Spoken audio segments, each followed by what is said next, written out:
दोस्तों नम्रता मल्ला का एक काफी बेहद सॉन्ग आने वाला है जो कि भोजपुरिया दर्शकों को काफी पसंद आएगी। और ऐसे गाने ऐसे मौसम में जो है हर साल आते हैं और ये अच्छा भी लगता है। दोस्तों गाने थोड़ा सा बता दें कि पिछले साल भी एक गाने आए थे ऐसे मौसम में, जिस गाने का टाइटल था थर्मामीटर। थर्मामीटर इस गाने को जो है विजय चौहान जी लिखे थे, अजय अजय जी का म्यूजिक था और शिल्पी राज जो है इस गाने को गाए हुए थे।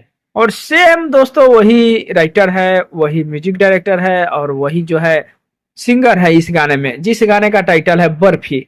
बर्फी इस गाने को जो है टी सीरीज हमार भोजपुरी पे आप सभी के बीच रिलीज किया जाने वाला है।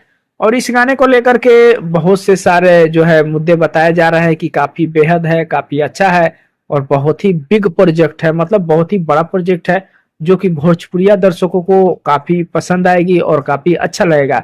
और टी सीरीज हमार भोजपुरी पे ऐसे भी आप सभी को पता होगा कि बड़ी कंपनी है तो गाना भी उसी हिसाब से देती है, आप सभी को पता होगा। और बड़ी बजट का गाना है तो समझिए काफी बेहद ही होगा और अच्छे अच्छे लोग जो है इसमें काम किए हैं, तो समझिए गाना किस लेवल का बना होगा। हालांकि थर्मामीटर भी आया तो मार्केट में काफी अच्छा रहा, काफी बवाल रहा। अब देखिए बर्फी आता है तो बर्फी का क्या रिएक्शन होता है, अब ये बर्फी आने के बाद पता चलेगा। बाकी गाने का इंतजार रहेगा, जैसे ही कंफर्म अपडेट आता है तो आप सभी के बीच मिल जाएगा। उम्मीद है 1 से 2 दिन के अंदर अंदर गाना देखने को मिल जाएगा। बाकी बस इंतजार कीजिए नए गाने को लेकर के, काफी बेहद गाना जो है देखने को मिलने वाला है, जो कि नमिता मल्ला अपने काफी बेहतरीन एक्टिंग से आप सभी को प्रदर्शित करने वाली है। बाकी चलिए मिलते हैं नए कोई अपडेट में, तब तक के लिए धन्यवाद।